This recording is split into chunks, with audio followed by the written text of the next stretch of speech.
तो hey guys welcome back to another video so बनुकुल এটা বিশেষ গুৰুত্বপূৰ্ণ ভিডিও বনুকুল সো বনুকুল এটা বহুতেই ভাল খবৰ যে মুখ্যমন্ত্ৰী মহিলা উদ্যমিতা অভিযান যেটো ফৰ্ম বা আবেদন পত্ৰ হেতু আপোনালোকে কেনেকৈ ফিল আপ কৰিব বা কেনেকৈ পূৰণ কৰিব হেতু আপোনালোকে এই ভিডিওটোত গম পাব হয় বনুকুল আত্মসহায়ক গোটৰ মহিলাসকলক দিয়া হ'ব 10000 কৈ টকা চৰকাৰৰ তৰফৰ পৰা তাৰ বাবে যেটো ফৰ্ম হে ফৰ্মখন আপোনালোকৰ পঞ্চায়তে দিয়া হৈছে তো এই ফৰ্মখন বা এই আবেদন পত্ৰখন কেনেকৈ ফিল আপ কৰিব সেই বস্তুটো আপোনালোকক এই ভিডিওটোত দেখাই দিম এটো যে আপোনালোকে গম পাই যাব কেনেকৈ আপোনালোকে ফৰ্মখন ফিল আপ কৰিব লাগে তো ভিডিওটো আপোনালোকে প্ৰথমৰ পৰা হেকলৈকে চাব লগতে আপোনালোকে যদি আমাৰ ভিডিওটো এতিয়ালৈকে লাইক কৰা লাইক কৰিব আৰু যদি আমাৰ মিষ্টাৰ সখম ইউটিউব চেনেলত আজি প্ৰথমবাৰ আহিছে এতিয়ালৈকে আমাৰ চেনেলটো সাবস্ক্ৰাইব কৰা নাই প্লিজ সাবস্ক্ৰাইব কৰিব এনেকুৱা ইনফৰমেশন ভিডিওবিলাক আগন্তুক পোৱাৰ বাবে সো প্লিজ আপোনালোকে সাবস্ক্ৰাইব কৰি লব তো বন্ধুসকল মুখ্যমন্ত্ৰী মহিলা উদ্যমিতা যেটো অভিযান হে অভিযানৰ যেটো আবেদন পত্ৰ বা এপ্লিকেশন ফৰ্ম এই ফৰ্মখনত আপোনালোকৰ সম্পূৰ্ণ 8টা পেজ আছে এই 8টা পেজত আপোনালোকৰ কোড কি লিখিব লাগিব A to Z আপোনালোকক দেখাই আছো বা জনাই আছো তো বন্ধুসকল নিশ্চয় আপোনালোকে ফৰ্মখন চাই আছে তো ফৰ্মখনৰ যেটো প্ৰথম পৃষ্ঠা বা ফাৰ্স্ট পেজ তো ইয়াতে প্ৰথমে দিয়া আছে কি মুখ্যমন্ত্ৰী মহিলা উদ্যমিতা অভিযান তাৰ পিছত ইয়াতে দিয়া আছে আবেদন পত্ৰ বা এপ্লিকেশন ফৰ্ম তাৰ পিছত আহিলে ক্ৰমিক নম্বৰ বা সিৰিয়াল নম্বৰ তো সিৰিয়াল নম্বৰ কিমান হয় হেতু ইয়াতে লিখা থাকে তো হেতু দিয়া আছে তাৰ পিছত আহিলে মেইন বস্তু যেটো হল আপোনালোকৰ পাসপোৰ্ট সাইজ ফটো তো যিজনৰ বাবে আবেদন কৰি আছে বা যি সদস্যৰ কাৰণে আবেদন কৰি আছে আবেদনকাৰী ইয়াতে পাসপোৰ্ট সাইজ ফটো এখন লাগিব তো ফটোখন এটা আপোনালোকে আঠা মাৰি দিব লাগিব তো এটা সক যে এক নম্বৰত কি দিয়া আছে আত্মসহায়ক গোটৰ সদস্যৰ নাম অৰ্থাৎ যাৰ বাবে আবেদন কৰি আছে তাৰ নামটো ইয়াতে লিখিব লাগিব তো আবেদনকাৰীৰ নামটো ইয়াতে যদি ইংলিছত লিখিছে তেতিয়াহলে আপোনালোকে ক্যাপিটেল লেটাৰ অৰ্থাৎ ডাঙৰ হাতৰ আখৰে লিখিব লাগিব আৰু অসমীয়াত লিখিলে তো আৰু সৰু ডাঙৰ কোনো কথা নাই তো ইংলিছতে আপোনালোকে ফৰ্মখন ফিল আপ কৰিলে ভাল বেছি তো যেনেকৈ এটা আপোনালোকে ডাঙৰ হাতৰ আখৰ লিখিব লাগিব নামটো আৰু ইয়াতে ফুল নামটো দিব লাগিব তাৰ পিছত আহিলে আত্মসহায়ক গোটৰ নাম তো কোনটো আত্মসহায়ক গোটৰ আন্ডাৰত হয় বা কোনটো আত্মসহায়ক গোটৰ সদস্য হয় সেই গোটটোৰ নাম অৰ্থাৎ গোটৰ নামটো ইয়াতে আপোনালোকে লিখিব লাগিব এইবিলাক আপোনালোকে সৰু আখৰ লিখিলেও হৈ যাব একো প্ৰবলেম নাই তাৰ পিছত আহিলে আত্মসহায়ক গোটৰ MIS কোড অৰ্থাৎ আপোনালোকৰ আত্মসহায়ক গোটৰ এটা কোড থাকে ৰেজিষ্টাৰ কোড সেই ৰেজিষ্টাৰ কোডটো MIS কোড বুলি কোৱা হয় সেই কোডটো এটা আপোনালোকে লিখিব লাগিব তাৰ পিছত আহিলে মোবাইল নাম্বাৰ তো যাৰ বাবে আবেদন কৰি আছে তাৰ মোবাইল নাম্বাৰটো দিব যদি তাৰ মোবাইল নাই তেতিয়াহলে আপোনালোকে গাৰ্জেনৰ বা হাজবেণ্ডৰ মোবাইল নাম্বাৰটো ইয়াতে দিব পাৰে তাৰ পিছত আহিলে জাতি তো জাতি সাধাৰণ জনজাতি হয় না অন্যান্য পিছপৰা শ্ৰেণী বা অনুসূচিত জনজাতি বা অনুসূচিত জনজাতি যেনেকুৱা জেনাৰেল OBC SC ST কোনটো হয় আপোনালোকে হেতু দিব তো যদি জেনাৰেল বা সাধাৰণ জনজাতি হয় তেতিয়াহলে আপোনালোকে ইয়াতে আপোনালোকৰ সাধাৰণটো দিব টিক মাৰ্ক মানে ইয়াতে ৰেড চিহ্ন এটা দি দিব তাৰ পিছত আহিলে আবেদনকাৰী মৰাণ মটক জনগোষ্ঠীৰ অন্তৰ্ভুক্ত হয় নেকি যদি আবেদনকাৰী মানে যাৰ বাবে আবেদন কৰিছে হি যদি বা তাই যদি আপোনালোকৰ মৰাণ জনগোষ্ঠীৰ হয় তেতিয়াহলে আপোনালোকে ইয়েস দিব ইয়াতে ৰাইট চিহ্ন দিব অন্যথা নো দিব আৰু এনে যদি ৰাখি দিয়ে তেতিয়াহলে কিন্তু নহব আপোনালোকে হলে ইয়েস দিব নহলে নো দিব মানে এতে টিক মাৰ্ক দিব তাৰ পিছত আবেদনকাৰী চাহ জনজাতিৰ অন্তৰ্ভুক্ত নেকি অৰ্থাৎ আপোনালোকে যাৰ বাবে আবেদন কৰিছে তাই চাহ জনজাতিৰ অন্তৰ্ভুক্ত হয় নেকি আৰু যদি হয় তেতিয়াহলে ইয়েস অন্যথা নো দিব মানে এতে ৰাইট চিহ্ন দিব তাৰ পিছত আহিলে আৰু এটা ইম্পৰ্টেন্ট বস্তু যেটো হল আপোনালোকৰ বেংক একাউণ্ট সো আবেদনকাৰী যেটো বেংক একাউণ্ট সেই বেংক একাউণ্টৰ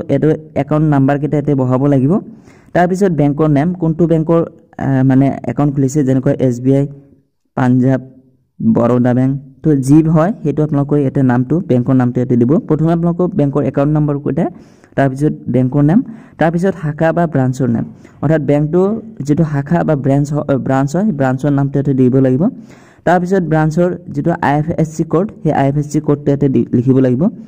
তাৰ পিছত ভিলেজ তো আপুনি কোনখন গাঁৱৰ বাসিন্দা হয় সেই ভিলেজটোৰ নাম এতে লিখিব লাগিব বা গাঁওখনৰ নাম এতে লিখিব লাগিব তাৰ পিছত আহিলে নেক্সট পেজ তো ইয়াতে চাব যে 2 নম্বৰ পেজত দি আছে গাঁও পঞ্চায়ত বা গাঁও পৰিষদ উন্নয়ন সমিতি গাঁও উন্নয়ন সমিতি MSC সমষ্টিৰ নাম তো যিকোনো ইয়াৰ পৰা যিকোনো এটা দিব যেনেকুৱা গাঁও পঞ্চায়তটো আপোনালোকে দিব পাৰে তো ইয়াতে গাঁও পঞ্চায়তৰ নামটো ইয়াতে লিখিলে হৈ যাব তাৰ পিছত উন্নয়ন খণ্ডৰ নাম অৰ্থাৎ ব্লকৰ নামটো ইয়াতে লিখি দিব তাৰ পিছত জিলাৰ নাম তো আপুনি কোনটো জিলাৰ আন্ডাৰত বা ডিস্ট্ৰিক্টৰ হয় সেই জিলা বা ডিস্ট্ৰিক্টৰ নামটো ইয়াতে লিখিব লাগিব তাৰ পিছত বিধানসভা সমষ্টিৰ নাম হেহতিয়া সমষ্টি পুনৰ্নিৰ্ধাৰণ আয়োগৰ প্ৰতিবেদন অনুসৰি অৰ্থাৎ আপোনালোকৰ এই যেটো আপোনালোকৰ সমষ্টি যে নতুনকৈ ভাগ হৈছে সেই মতে যদি আপোনাৰ সমষ্টিটো চেঞ্জ হৈছে তেতিয়াহলে সেই চেঞ্জ হোৱা নতুন যেটো সমষ্টি হেতু ইয়াতে লিখিব লাগিব পুৰণাটো কিন্তু লিখিব নালাগে মানে যিসকলৰ চেঞ্জ হৈছে সেইসকলৰ কথা কৈছোঁ তো যাৰ যাৰ চেঞ্জ হৈছে তেতিয়াহ'লে আপোনালোকে এই চেঞ্জ হোৱা নতুন যিটো সমষ্টি সেই সমষ্টিৰ নামটো ইয়াতে লিখিব লাগিব তাৰপিছত ফটোযুক্ত ভোটাৰ পৰিচয় পত্ৰ নমুনা অৰ্থাৎ এটা কোৱা আছে যে আপোনাৰ যিটো ভোটাৰ আইডি কাৰ্ড মানে আবেদনকাৰী ভোটাৰ আইডি কাৰ্ডৰ যিটো নাম্বাৰ সেই নাম্বাৰকেইটা ইয়াতে লিখিব লাগিব মানে ইপিক নাম্বাৰ যিটো আমি যে কওঁ FRS নাম্বাৰ বা অমুক যে নহওক ইপিক নাম্বাৰটো আপোনালোকে ইয়াতে লিখি দিব তো সেই বস্তুটো লিখিব তাৰপিছত আহিলে ভোট গ্ৰহণ কেন্দ্ৰৰ নাম তো আপুনি কোনটো কেন্দ্ৰত গৈ ভোট দিয়ে সেই ভোটৰ কেন্দ্ৰৰ নামটো লিখিব লাগিব ভোট গ্ৰহণ কেন্দ্ৰৰ নম্বৰ আৰু ভোট গ্ৰহণ কেন্দ্ৰৰ নম্বৰ কিমান হয় সেই কেন্দ্ৰৰ নম্বৰটো ইয়াতে লিখিব লাগিব তাৰপিছত আহিলে সন্তানৰ সংখ্যা তো সন্তানৰ সংখ্যা কিমান হয় আপোনালোকে ইয়াতে লিখিব পাৰে আৰু যদি প্ৰযোজ্য হয় তেতিয়াহে লিখিব অন্যথা নিলিখিলে হৈ যাব তাৰপিছত ইফালে চাওক যে বিদ্যালয়লৈ যোৱা 3 পৰা 14 বছৰ বয়সৰ কন্যা সন্তানৰ সংখ্যা যদি প্ৰযোজ্য হয় অৰ্থাৎ এটা কোৱা হৈছে যে আবেদনকাৰীৰ 3 পৰা 14 বছৰ বয়সৰ ছোৱালী আছে নেকি আৰু ছোৱালীজনী মানে স্কুলত যায় নে নাই যদি হয় মানে কিমানজন ছোৱালী আছে বা কেইজনে স্কুলত গৈ আছে সেই সংখ্যাটো ইয়াতে লিখিব লাগিব তাৰপিছত আহিলে বিদ্যালয়ত কন্যা সন্তান নামভৰ্তি কৰোৱা হৈছে নে নাই যদি প্ৰযোজ্য হয় তো ইয়াতে কোৱা হৈছে যে আপোনালোকৰ আবেদনকাৰীৰ কন্যা সন্তান আছে নেকি যদি আছে তেতিয়াহ'লে তাই মানে স্কুলত গৈ আছে না নাই বা স্কুলত নামভৰ্তি কৰিছে না নাই হেতু বস্তু ইয়াতে যদি হয় নামভৰ্তি হয় তেতিয়াহ'লে ইয়েস দিব অন্যথা নো দিব তো আপোনালোকে ইয়েসে দিব যদি থাকে ছোৱালী তাৰপিছত অমৃত বৃক্ষ আন্দোলন ৰোপণ কৰা গছ পুলিকেইটা জীয়াই আছেনে আৰু ডাঙৰ হৈছেনে এই অমৃত বৃক্ষ আন্দোলন যেটো আছিলে সেই সময়ত যেটো গছ ৰোপণ কৰিব দিছিলে সেই গছটো বৰ্তমান আছে না নাই বা গছ পুলিটো এতিয়া ডাঙৰ হৈছে না নাই যদি আছে তেতিয়াহ'লে ইয়েস দিব বা হৈছে যদি ডাঙৰ হৈছে যদি ইয়েস দিব অন্যথা নো দিব যদি নহয় সেই ঠাইত নতুন গছ পুলি ৰোপণ কৰা হৈছে না নাই মানে গছ পুলি যে আপোনালোকে ৰুইছিলে হেতু বস্তু এতিয়া আছে না নাই যদি নাই তেতিয়াহ'লে আপোনালোকে ইয়াতে সেই নতুন তাতে সেই সেম জায়গাত মানে নতুন এটা গছ পুলি ৰুইছে না নাই তো আপোনালোকে এটা ইয়েস দি দিব তাৰপিছত 21 নম্বৰ চাওক 2021 চনৰ আগতে লোৱা মাইক্ৰ ফাইনেন্স ঋণৰ বাহিৰে আত্মসহায়ক গোট গ্ৰাম্য সংগঠন মণ্ডল পৰ্যায়ৰ সংগঠন বেংক বা আন কোনো বিত্তীয় প্ৰতিষ্ঠানৰ পৰা লোৱা যিকোনো ঋণ পৰিশোধ কৰা হোৱা নাই নেকি অৰ্থাৎ 2021 চনৰ আগতে যদি মাইক্ৰ ফাইনেন্স ঋণ লৈছিলে মানে লোন লৈছিলে তেতিয়াহ'লে সেই লোনটো মানে এতিয়ালৈকে শেষ হৈছে না নাই কিস্তিটো তো হেতু বস্তু এটা কোৱা আছে যদি কিস্তিটো শেষ হৈছে তেতিয়াহ'লে আপোনালোকে এটা ইয়েস দিব অন্যথা নো দিব বা নহয় দিব তাৰপিছত আহিলে 22 নম্বৰ পুঁজিৰ দ্বাৰা গ্ৰহণ কৰিবলগীয়া অৰ্থনৈতিক কাৰ্যকলাপ গ শাখা চাওক সো এটা কোৱা আছে যে আপোনালোকে এই যে টকাটো পাব বা টকাটোৰ বাবে আবেদন কৰিছে এই টকাটো কি কামত খটাব বাকি বিজনেছত আপোনালোকে টকাখিনি ইউজ কৰিব বা ব্যৱহাৰ কৰিব সেই বস্তুটো আপোনালোকেও এটা লিখিব লাগিব আৰু এই বস্তুটো দিয়া আছে গ নম্বৰ যেটো হেৰি আছে শাখা তাতে অৰ্থাৎ ৰেফাৰেন্স সেকশন সি যেটো তাতে দিয়া আছে তো ইয়াতে তলফালে স্ক্ৰল কৰিলে আপোনালোকে সেই বস্তুটো পাই যাব যেনেকৈ আপোনালোকক দেখাইছো এটা চাওক যে গ শাখা বুলি দিয়া আছে আৰু ইয়াতে কি বস্তু আপোনালোকে কৰিব ইয়াৰ পৰা আপোনালোকৰ যোনটো হয় হেতু দিব যেনেকৈ আপোনালোকে এই টকাটো আনি দুগ্ধজাত সামগ্ৰী ব্যৱসায় ছাগলী পালন গাহৰি পালন গৰুৱাভাৱে পশুপালন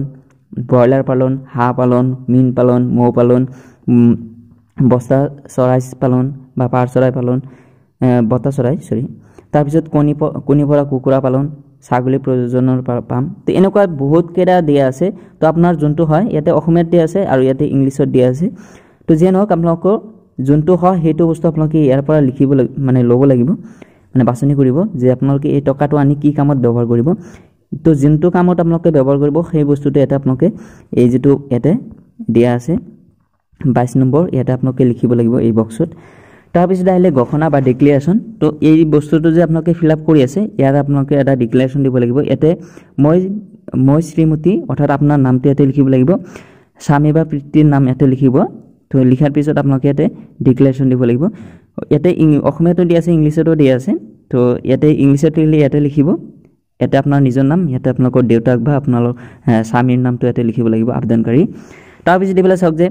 মই ঘোষণা কৰিছো যে চৰকাৰৰ পৰা লাভ কৰা পুঁজি মই দাখিল কৰা ব্যৱসায়িক পৰিকল্পনা অনুসৰি ব্যৱহাৰ কৰিম তাৰপিছত মই ঘোষণা কৰিছো যে ওপৰৰ যিকোনো তথ্য ভুল প্ৰমাণিত হলে চৰকাৰৰ পৰা লাভ কৰা পুঁজি ঘূৰাই দিয়াৰ বাবে মই দায়বদ্ধ হৈ থাকিম তো এনেকুৱা আপোনালোকৰ এটা ডিক্লেৰেশ্যন ফৰ্ম তো ইয়াতে আপোনালোকৰ নামটো তাৰপিছত দিবলৈ হাজবেণ্ড বা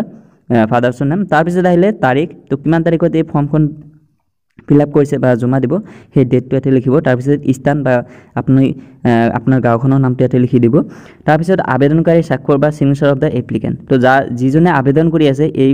গোটৰ বাবে বা এই স্কিমৰ বাবে তো তাৰ এটা নামটো লিখিব লাগিব তো নামটো আপোনালোকে ইয়াতে লিখি দিব অসমীয়াতে লিখে বা ইংলিছত লিখে যেনেকুৱা যি চহী পাৰে তো হেনেকুৱা আপোনালোকে লিখি দিব তাৰপিছত আহিলে সংকল্প পত্ৰ তো সংকল্প পত্ৰটো আপোনালোকে ভালদৰে চাব ইয়াতে প্ৰথমে দিয়া আছে কি ইয়াৰ দ্বাৰা মই শ্ৰীমতী অৰ্থাৎ আপোনাৰ নিজৰ নামটো মানে আবেদনকাৰী নামটো ইয়াতে লিখিব লাগিব তাৰপিছত পিতা বা স্বামীৰ নামটো ইয়াতে লিখিব যিকোনো এটা লিখিব তাৰপিছত আপোনাৰ বয়সটো ইয়াতে লিখিব তাৰপিছত আপোনালোকে কি আত্মসহায়ক গোট সেই আত্মসহায়ক গোটৰ নামটো ইয়াতে লিখিব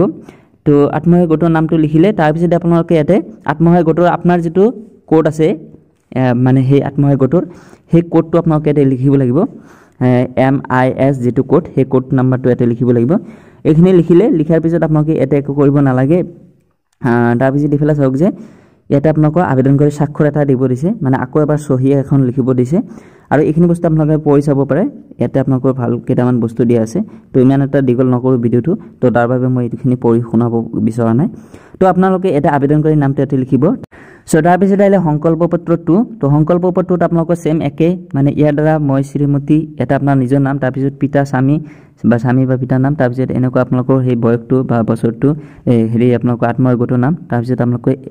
MIS যেটো কোড সেই কোডটো লিখিব মানে ওপৰটোৰ দৰে সেম তো এইখিনি বস্তু লিখিলে তাৰপিছত ইফালে চাওক যে মোৰ উপস্থিতিত আবেদনকাৰী ডেছ তাৰিখে সত্য ঘোষণা কৰি স্বাক্ষৰ কৰিলে তো এইখিনি বস্তু আপোনালোকে ফিল কৰিব নালাগে জাস্ট আপোনালোকে ইয়াতে আপোনালোকৰ যেটো সহি সেই সহিটো কৰি দিব তো এইটো বস্তু আপোনালোকে সহি কৰিলে হৈ গল তাৰপিছত ইফালে চাব যে এটা আপোনালোকে ইংলিছত দি আছে দুইটাই তো এটা আপোনালোকে একো কৰিব নালাগে আপোনালোকে তলফালে স্ক্ৰল কৰিব মানে ইংলিছত কৰিলে ইয়াতে কৰিব আৰু অসমীয়াত কৰিলে এইখন পেজত কৰিব তো যিকোনো এটা কৰিলে হ'ল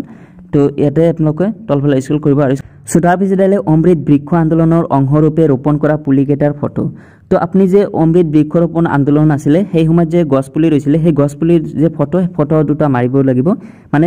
যেতিয়া মানে হেৰি গছ পুলি ৰৈছিলে সেই সময়ত এটা ফটো উঠাইছিলে সেই ফটোখন ইয়াতে দিব আৰু বৰ্তমান যেটো সেই গছ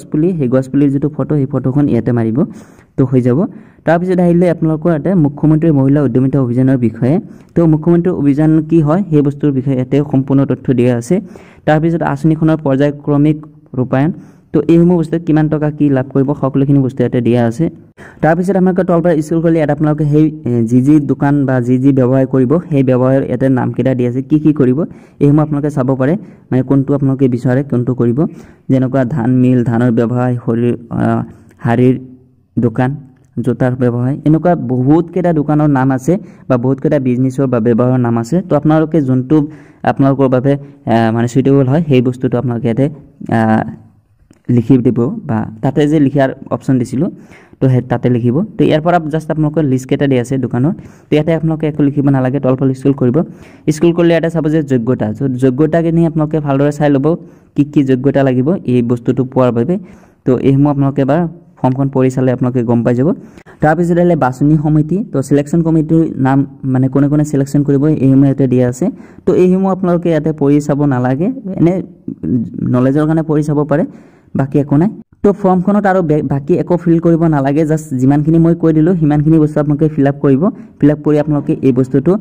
হাতত জমা ৰাখিব আপোনালোকৰ পঞ্চায়তৰ পৰা মানুহ আহি আপোনালোকৰ হাতৰ পৰা লৈ যাব বা কেতিয়াবা আপোনালোকক হয়তো এনাউন্স কৰি কৈ যাব যে এই বস্তুটো এতিয়া জমা দিব লাগে লগতে কি ডকুমেন্টছ লাগিব হেসমূহ আপোনালোকক খুজিব হেসমূহ বস্তু আপোনালোকে দিব লাগিব মানে গোটৰ বা আপোনালোকৰ আইডি এইবিলাক বা মই নেক্সট এটা ভিডিঅ'ত আপোনালোকক প্ৰপাৰ জনাই দিম কি ডকুমেন্টছ আপোনালোকে লগত গাঠি দিব লাগিব আৰু এতিয়া যে আপোনালোকে লগে যে এই বস্তুটো ফিল কৰি জমা দিব লাগিব হেতু নহয় আপোনালোকক টাইম দিয়া হ'ব 1 মাহ মান তো 1 মাহৰ ভিতৰত আপোনালোকে এই বস্তুটো জমা দিব লাগিব আৰু পঞ্চায়তৰ লগত আপোনালোকে কানেকশন ৰাখিলে বা যোগাযোগ ৰাখিলে আপোনালোকে গম পাই যাব কেতিয়া কি হয় সকলোখিনি বস্তু আপোনালোকে গম পাই যাব লগতে আমাৰ চেনেলতো আপোনালোকে আপডেট বিলাক পাই থাকিব কেনেকুৱা কি কেতিয়া কি কৰিব লাগে সম্পূৰ্ণ দেখাই দিম বা জনাই দিম তো এইটো আছিল ভিডিওটো তো নিশ্চয় আপোনালোকে গম পালে মুখ্যমন্ত্ৰী মহিলা উদ্যমিতা অভিযানৰ যেটো এপ্লিকেশন ফৰ্ম সেই ফৰ্মখন কেনেকৈ ফিল আপ কৰিব লাগে সম্পূৰ্ণ দেখাই দিলো এ টু জেড যদি এতিয়াও কাৰোবাৰ কিবা ডাউট আছে তেতিয়ালে আপোনালোকে কমেন্ট কৰি জনাব বা মোৰ WhatsApp গ্ৰুপৰ লিংক আছে বা চেনেলৰ লিংক আছে বা টেলিগ্ৰামৰ লিংক আছে তো তাতে আপোনালোকে জয়েন হৈ ল'ব সকলোবিলাক আপডেট আগতে পাব বা কিবা কোৱেশ্চন থাকিলে জানিব পাৰিব তো এইটো আছিল ভিডিওটো যদি ভিডিও ভাল লাগিছে প্লিজ লাইক কৰিব মিষ্টাৰ অসম ইউটিউব চেনেল যদি নতুন আহিছে প্লিজ সাবস্ক্ৰাইব কৰিবলৈ নাপাহৰিব সো বনে আজিলৈকে মানে বাই জয় অসম।